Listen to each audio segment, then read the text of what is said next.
কোরআন শরীফে আছে সূরা হুদের মধ্যে নূহ আলাইহিস সালাম ওনার বেঈমান সন্তানের জন্য যখন ডুবে যাচ্ছিল দোয়া করছিল, ইন্না ইবনি মিন আহলি, এই শব্দটা বলছিল নূহ নবী, আল্লাহ ওই যে ছেলেটা ডুবে যাচ্ছে এটা আমার পরিবার, আমার বংশধর, আমার সন্তান।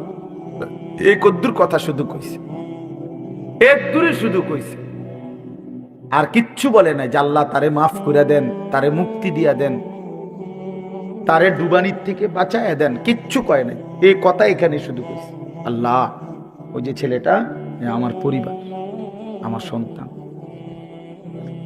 মানে মনের আবেগে আর কিছু কইতেছে না।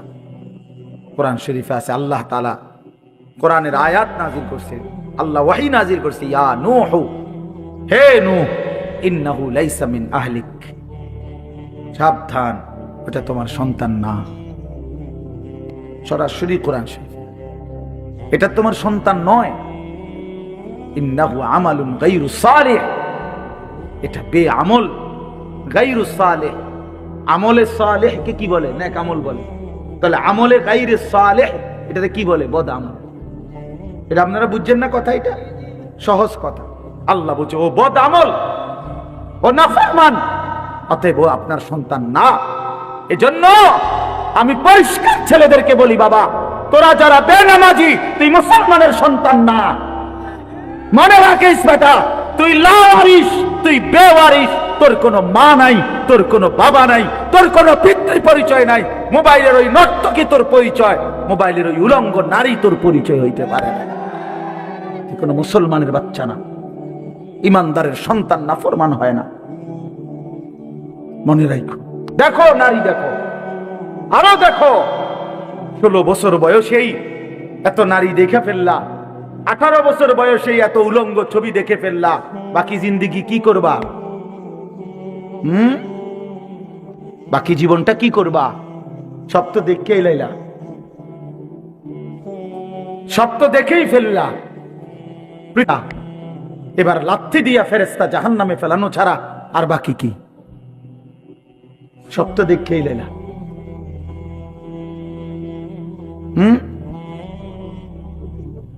হালাল স্ত্রীর ভালোবাসা তো আর মিলবে না, পবিত্র স্ত্রী তো আর মিলবে না। আল্লাহ কোরআনে ওয়াদা দিছে, যেই পুরুষ খবিস, অসৎ চরিত্রের, আল্লাহর ওয়াদা তার স্ত্রীও মিলবে খবিস। কি আয়াত? আল খাবিসাতু লিল খাবিসিন ওয়াল খাবিসুনা লিল খাবিসাত। সরাসরি কোরআন শরীফের আয়াত। বন্ধু মনে রাখো, আমি ডেইলি বলি, রাস্তার বেডি আর মোবাইলের বেডি আর বাস্তবতার বিবি এক কথা না। রাস্তার নারী 2 নম্বর হইলে তোমার সমস্যা নাই, মোবাইলের নর্তকী 3 নম্বর হইলেও তোমার সমস্যা নাই। তোমার বউ যদি 2 নম্বর হয়, চরিত্রহীন হয়, তুমি বুঝবা দুনিয়া কারে বলে। তোমার হায়াতই তখন হয়ে যাবে জাহান্নামের টুকরা। এজন্য প্রিয় সন্তান মনে রাখো, এত অল্প বয়সে এত নষ্ট হইও না, এত কম বয়সে এত চরিত্রহীন হইও না, এত চালাক ভাইব না নিজেরে, এত চালাক ভাইব না, এত বুদ্ধিমান মনে করো না। তোমরা অনেক চালাক মনে করতেছো নিজেরে। কেন? বাপে কিছু কয় না, মায়ে কিছু বলে না। আহা, আমি আজকেও বলছি সাদ ভাই, আমার জীবনের সবচেয়ে আশ্চর্য লাগে, আহারে একটা ছেলের 18 বছর বয়স, এক ওয়াক্ত নামাজ পড়ে না, সারাদিন মোবাইল, চুলের বাহার, সারাদিন বন্ধুদের আড্ডায় শেষ। একটা মা, আপন মা, বাপ, আত্মীয় স্বজন, পাড়া পড়োশি, কেউ তারে কদ্দুর ডাকে না। কিরে বাবা, একটা ছেলে ভাইবো ভাইয়া, তোমারে শুধু বলি, তুমি একটাবার ইনসাফের সাথে ভেবে দেখো, তুমি প্রতিনিয়ত গুনাহ আর অশ্লীলতার মধ্যে ডুবে যাচ্ছ, কিন্তু কেউ তোমারে কদ্দুর ডাকেও না। কিরে বাবা, তুই এরম করস কা? আহারে, তোর কি আল্লাহ নাই, আখেরাত নাই?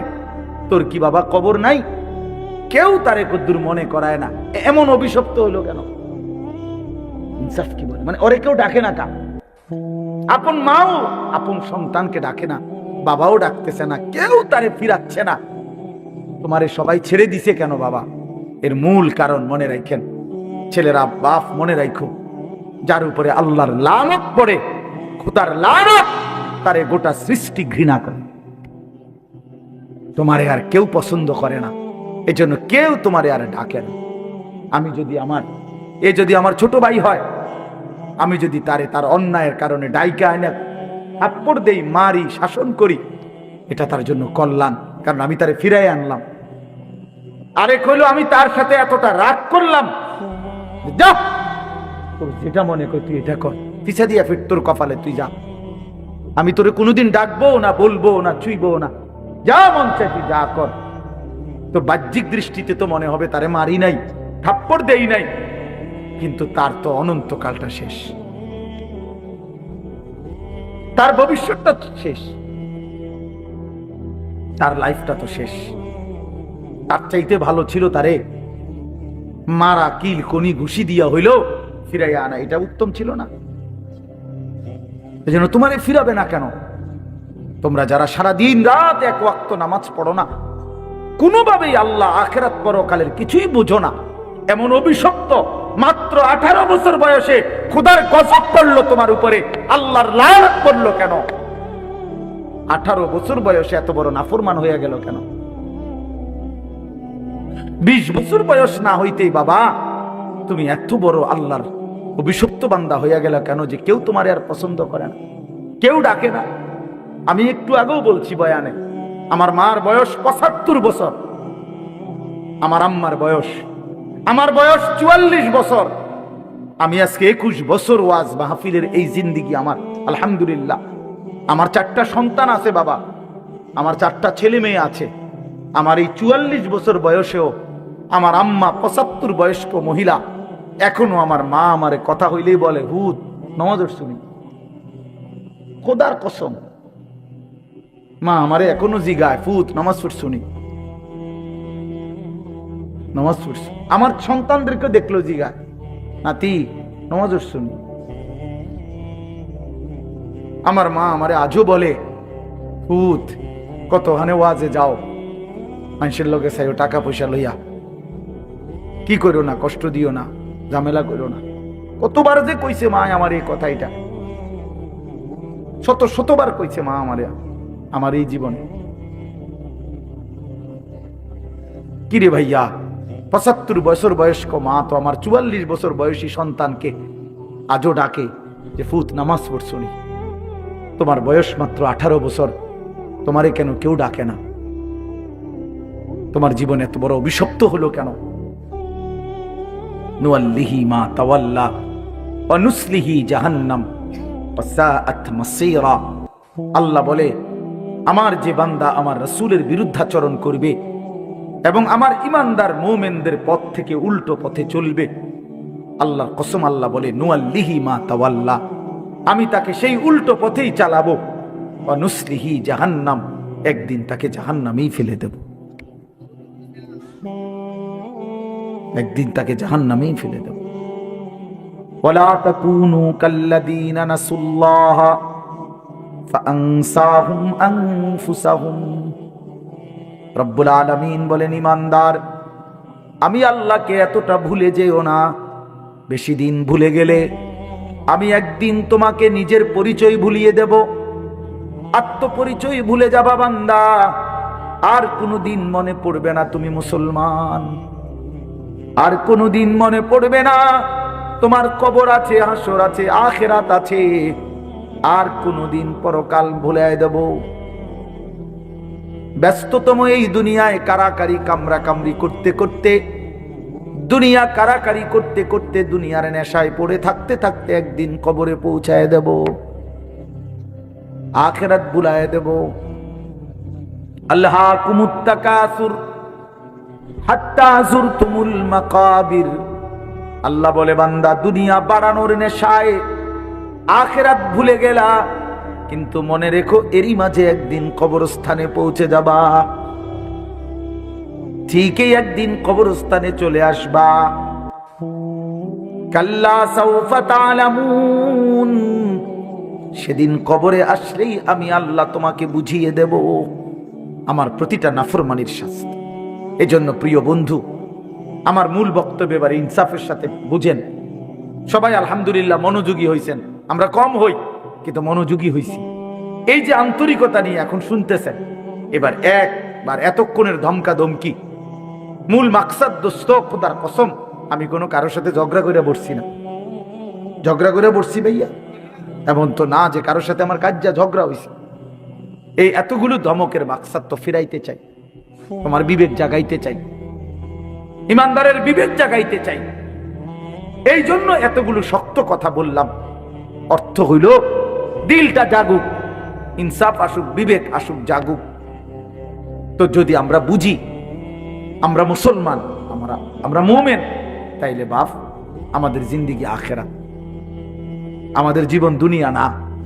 দুনিয়া আমাদেরকে অল্প সময়ের জন্য দেওয়া হয়েছে, মূলতই আমাদের যাবতীয় হাসি কান্না আনন্দ বেদনা, আমাদের জিন্দেগির যাবতীয় প্রস্তুতি খোদার কসম আখিরাতের জন্য।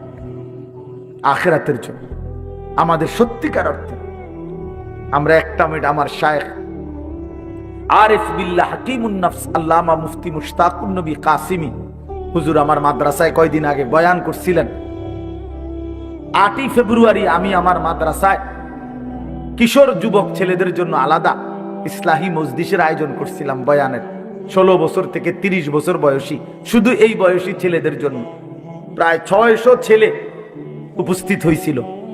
তখন হযরত বলছিলেন ওইখানে বয়ানে যে ভাইয়া আমাদের জিন্দেগি দুইটা, আমাদেরকে আমাদের আল্লাহ দুনিয়া ছাড়তে বলে নাই, আখিরাত ভুলতে বলে নাই, দুনিয়া বাদ দিতে বলে নাই। আল্লাহ ওয়ালা তানসা নাসিবাকা মিনাদ দুনিয়া, আল্লাহ বলছে বান্দা দুনিয়া ভুলে যেও না।